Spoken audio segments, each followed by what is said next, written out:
When it comes to WWE superstars that have an aura about them, few are as mystifying and intriguing as the Deadman himself, The Undertaker. His in-ring persona was a dark one, but what made it so compelling is there was always a sense of mystery surrounding him. There was always more to the character than met the eye. And for over 3 decades, the Deadman kept the WWE Universe guessing. Hey, everybody, it's me. And today we're going to look at the mysterious side of The Undertaker, where legends are made. As we all know, the Deadman made his WWE debut back in 1990. But before he arrived on the main roster, he actually had a brief run in the developmental territory known as the Continental Wrestling Association. He didn't make much of an impact during his time there, but fortunately for him, he was brought up to the main roster where he would soon become a fan favorite. But did you know that before Mark Calaway became the Deadman, he almost played another iconic WWE superstar? You see, when Mark debuted in WWE, he wasn't meant to be The Undertaker. He was actually supposed to play the role of the recently released and then future NWO member Scott Hall. That's right. The original plan was for Mark Calaway to play the role of Razor Ramon, complete with the same look and entrance. However, during a house show in the CWA, Mark suffered a legit injury to his knee. This forced WWE officials to change their plans and create a new character for Mark to portray. And just like that, The Undertaker was born. What's crazy is that if Mark's knee didn't get injured, not only would he not be the Deadman, but he also wouldn't be known as the Phenom or the Texas Rattlesnake. In fact, he would most likely have been known as Razor Ramon, which begs the question, would he have been as popular if he played this role? Let us know your thoughts in the comment section below. The Deadman's first feud was against Hulk Hogan for the WWE Championship. Now, obviously, this was extremely important for the young Mark Calaway. Not only was he feuding with arguably the biggest superstar of all time, but he was also trying to find his footing in the company. As you can imagine, there were some nerves during these matches, but those nerves quickly turned into excitement. In a 1993 interview with the Orlando Sentinel, the Deadman opened up about facing off against Hogan, saying, "When I first came here, my goal was to be a world champion by any means necessary.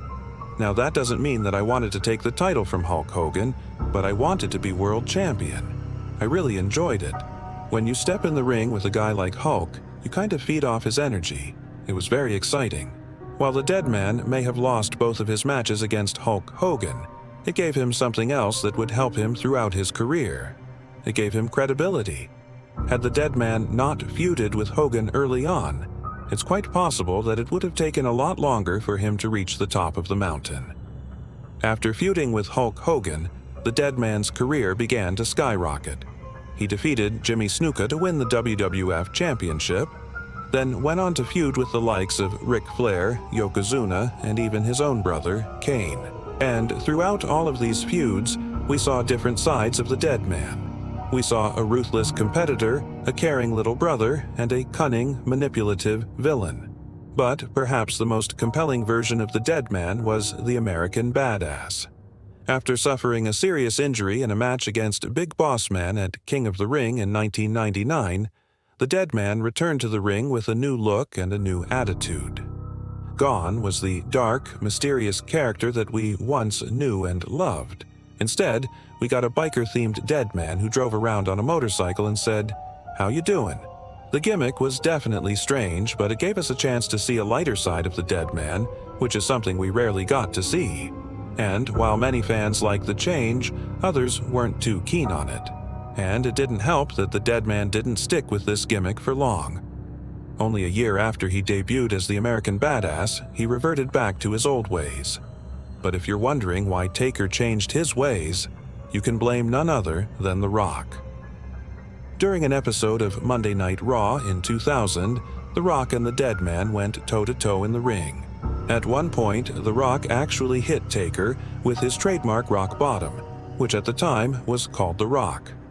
After hitting the move, The Rock realized that it was the same finishing move as the Deadman. So he asked if they could rename it. The Deadman actually agreed, and the following night on Raw, the People's Champion officially renamed the move the Rock Bottom. As you can imagine, fans went wild when this happened. To think that the Deadman actually gave The Rock permission to take his move was unbelievable. But it just goes to show how respected the Deadman is backstage. It's not every day that you see a superstar willingly give up their signature move. Now, while the Deadman has wrestled countless legendary WWE superstars, there is one legend that he never got the opportunity to face off against, Bruno Sammartino. In fact, the Deadman has expressed his disappointment about this numerous times. In a 2018 interview with TalkSport, the Deadman revealed that he was disappointed that he never got a chance to wrestle Sammartino, saying, "Bruno is somebody that I wish that I could have wrestled just to say that I had done it." But realistically, probably a good thing that that never happened because Bruno's a tremendous legend, and I do not think anybody wants to mess up that legend by having some debacle in the middle of the ring. It's truly amazing that after all these years, the Deadman still respects Bruno so much. One of the best things about the Deadman is that he wasn't afraid to experiment. While he was mostly a singles competitor, he did team up with various superstars throughout his career.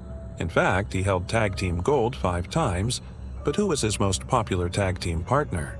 Well, that would be none other than the big red monster Kane. Now, the Deadman and Kane had a complicated relationship to say the least. They were brothers who at one point betrayed each other, but they were also 2 of the most dominant forces in WWE history.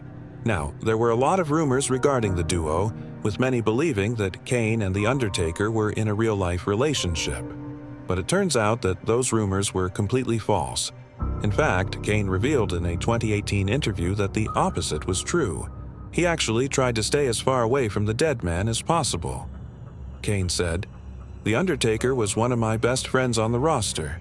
No, I'm just kidding. We couldn't stand each other. If you saw us backstage, we were as far apart as we could possibly be. We didn't socialize together. I avoided him like the plague. I mean, we were brother, you know, on TV and in storyline. But behind the scenes, yeah, we kept it strictly professional." In 2010, the Deadman was inducted into the WWE Hall of Fame by none other than his brother, Kane. So clearly, the brothers have since squashed their beef. Over the years, the Deadman has competed in a wide range of matches. Hell, he even competed in a casket match against the Giant Gonzalez. But if there's one type of match that he really didn't care for, it was the TLC match. During a 2014 interview with the Daily Record, the Deadman opened up about his thoughts on the TLC match, saying, "I really don't like the TLC matches. Tables, ladders, and chairs. I don't enjoy the violence of it. It's hard enough getting through a match without having to worry about hurting yourself even worse by going through a table or something like that." Taker actually only competed in one TLC match during his career. It was at the 1999 Royal Rumble, and he teamed up with Kane against the Dudley Boys. Now, while the Deadman was never a talker by any means, he did cut some pretty memorable promos throughout his career. But what was his best promo? Well, that would be his promo from the 1997 Survivor Series. The Deadman was set to face off against his brother Kane at the event, and he cut a promo hyping up the match. But it wasn't just a normal hype-up promo. No, it was a promo that revealed a lot about the Deadman and his past. In the promo, the Deadman revealed that he had a sister named Michelle, whom he hadn't seen since she was 6 years old. He also revealed that Kane used to beat him up as a child.